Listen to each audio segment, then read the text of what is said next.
And we have Susan Jones online. All right, at 5:30, quorum being present, calling the January 22nd meeting of the Ordinance Review Committee to order. First order of business is the approval of minutes of January 8th. I make motion to approve the minutes. I'll second. First and second, are there any corrections, additions? All, I make myself say, all those in favor? And ask if you were ready. All right, I can do that. That we're already at item 3. Continue recreational vehicle discussion. I sent around this afternoon. I just got comments back from the state. A memo to you.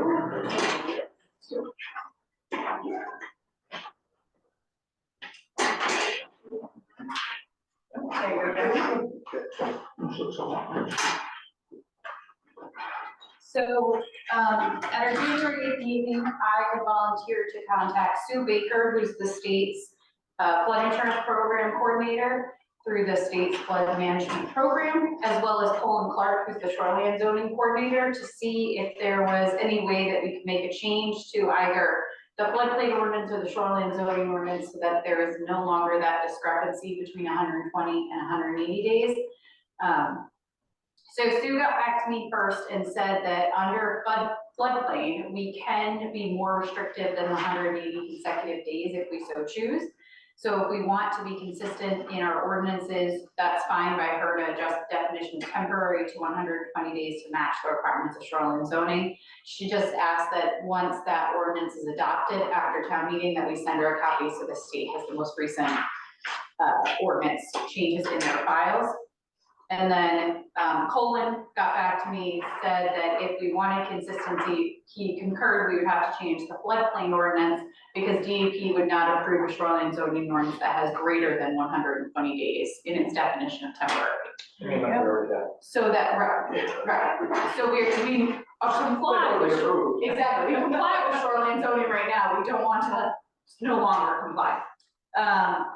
So in order to proceed, we would amend the floodplain ordinance to read 120 consecutive days to match what's already in the shoreline zoning, and then add that 120 consecutive days to the recreational vehicle ordinance for those properties that are not in floodplain and not in shoreline zoning, so it's consistent across all of our ordinances.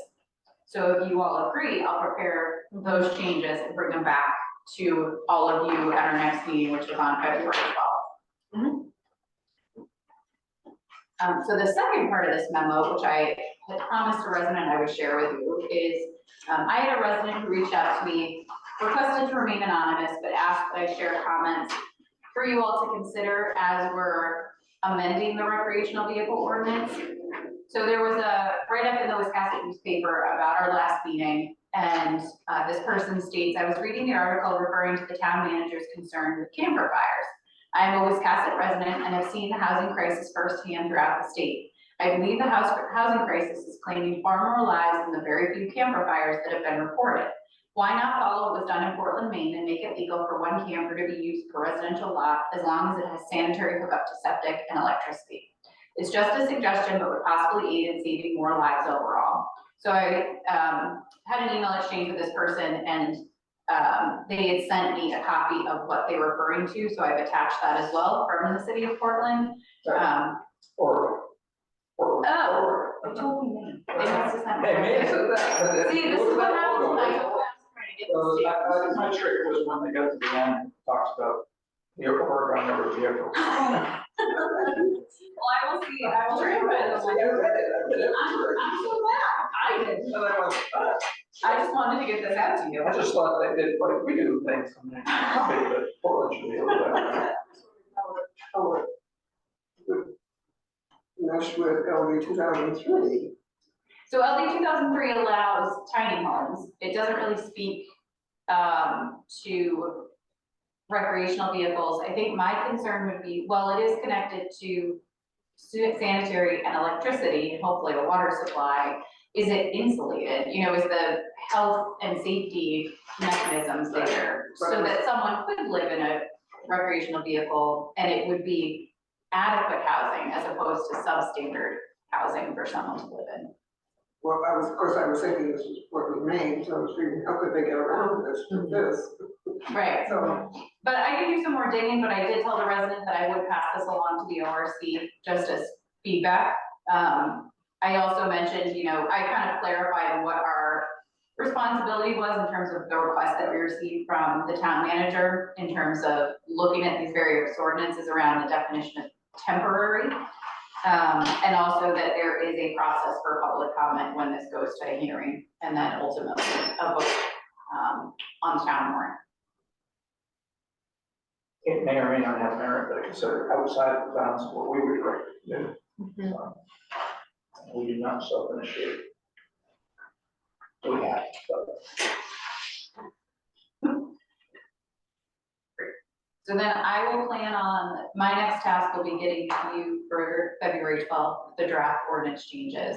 And I anticipate those to be, you know, making sure the glossary defines it in the same way that we define it in shoreline zoning, updating floodplain ordinance to change it from 180 to 120, and then adding language into our miscellaneous ordinances for recreational vehicles to also define 120 days. I think we can plan on scheduling a public hearing for the following meeting in February. I would think so. Yes, that's this timeline, it's on, got to be approved before March something. So, Yeah, I think it was the end of March. It was in the paper. It wasn't paper. Let me see if I can find it.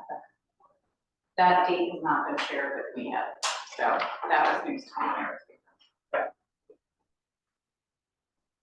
Oh, we have Susan on that. Yeah, she might have that article handy faster than I am.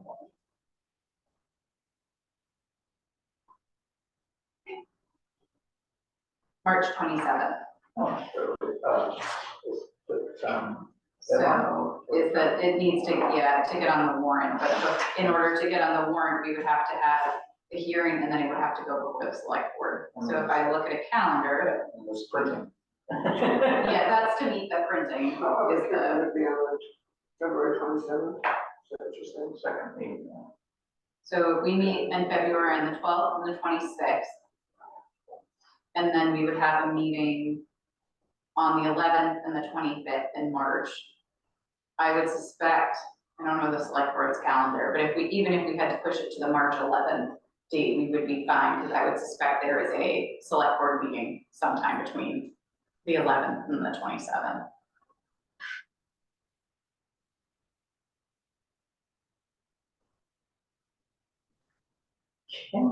Totally different ordinance. The goal a while back was to basically eliminate certified mailing from site plan and subdivision applications.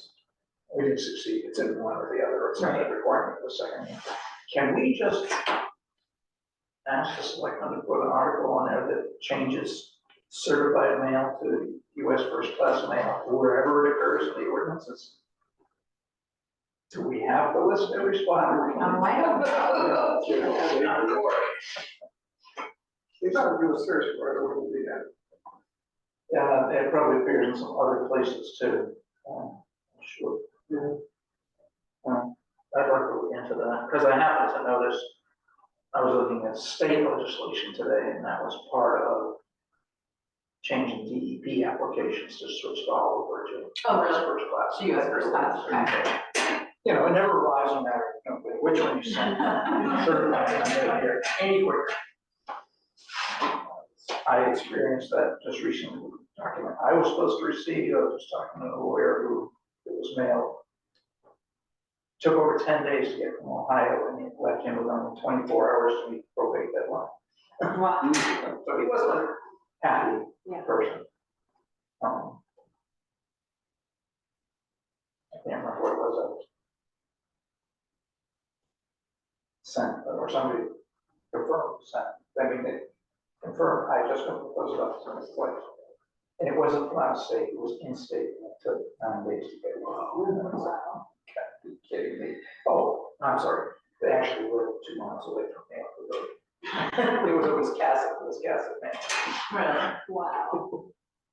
And then the other day, the ring, she brought me a package, so she brought me mail, and it's like, hey, this one just has it's like somebody from all point X, pen and X out, and I just, yeah, we're not supposed to put this mail over town. That's not on the record, Susan.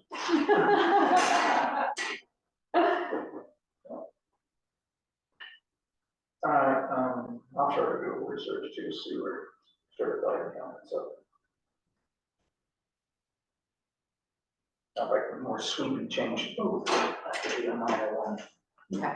Because I know it's just been changed someplace, and it's like, not the other, or not the second name or something. It's just ridiculous. All right.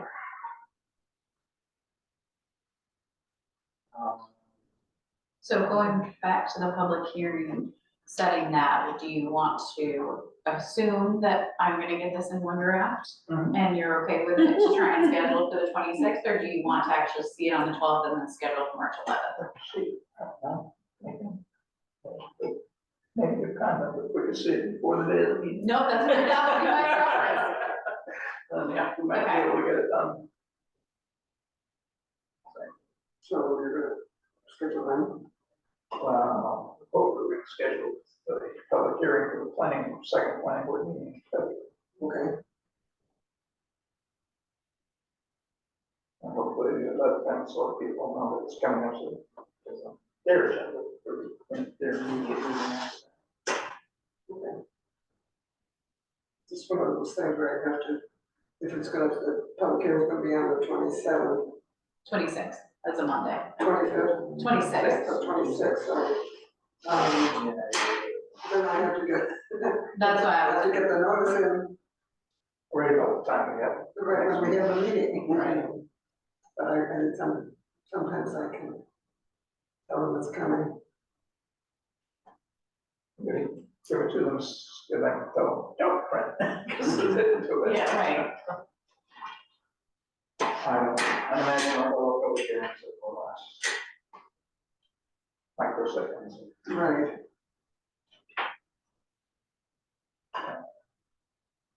The only thing, other thing I might have is, you might have all seen it in the paper that select board currently is considering a discharge, firearm discharge zone, no firearms discharge zone.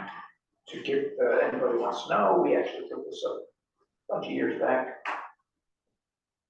I pointed out that in hunting laws, so you can't discharge it, and I forgot what it is, to look up some yards of the house. And police chief at the time told me he couldn't enforce Maine Fish and Game laws. So. I don't know, does that mean if he's, one of his people saw somebody shooting a deer broad daylight July? Would they be able to enforce that? Right. No. You know, I guess. You know, as far as I know, they take the same oath we all took to be on this board. The old laws of state of Maine. Because they don't have a fine book for it. I don't know. And that was too many years ago for my poor memory. We certainly can look at it, and it's, to me, and look at it, it's quite reasonable that village short one, village 1 and 2 should probably not be discharging firearms. Right. We don't actually need to vote at the selectmen to do that. They did. Or to send this down. Well, we're not looking at that. They heard the second one. We're not gonna actually look at that. Consider it, unless the select board asks us to, you know, point out that was pointed out to us and pass it back to them for review, but like this is on, but the same point right now, I don't want to see how it fits in with LD 2003. It sounds like at the very least, not trying to go around.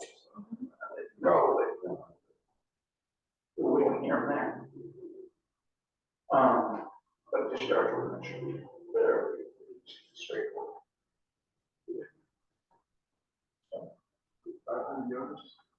No, it's, I think it's 150 yards. And that's for a house, for a house, and maybe 100 feet, yeah. I don't remember, I mean, I actually could hear gunfire, not so much on the one, but most non-winter months, I can hear gunfire quite frequently off the distance from my house. There's somebody off the Bradford Road, I think, over behind Greenlawn Cemetery. Okay. You know, from my house, I hear it. Well, we're probably hearing the same thing, as I frequently walk in that same. Seemed like we're pretty close. Yeah, I've never gone on the trail. And it's not the Lincoln County, and it's not the, Everything? Gunnery. No. That's the wrong area for the sound to get from. All right then, any other business coming for us? Wow, Make a motion to adjourn? wait a second, A second. thank you, all those in favor. Thank you for coming. Thank you. I hate to drive it out. Everything. So I got my project done today. I put a new water heater. Hybrid or just straight? No, I did a heat pump. Heat pump. I don't know if I like it or not.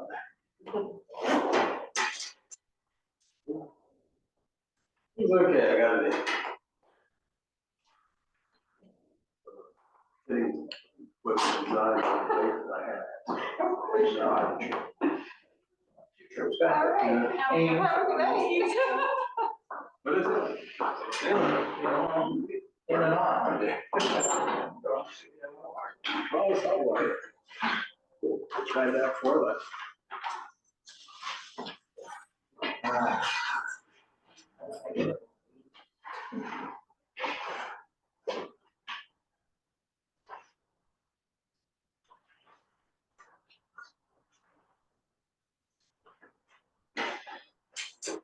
No, I'm just going to state survey.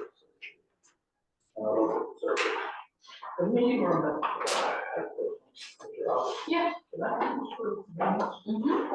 We have the Lobsterman Association of Maine coming soon. Yeah, and Maine Realtor Association meetings. It's pretty big. It is. Yeah, we just had, like, for example, Mary Ellen's retirement party, I think was about 50 people, and then caterers, and I would have, but the guest list was pretty large, and I had to have like some fancy people on it. Okay, it is good. But, yeah, it held 50, and we can set it up, if you wanna have a hybrid meeting, we can set it up, we have an owl, and we have a big TV screen, so you can, oh, that's right, you have seen it. So we can do that, and then, I was looking at 85 inch screens right here, we can get them for $1,000. yeah, I didn't turn. No, You changed it now, no, no, no. yeah, you can end the meeting. huh?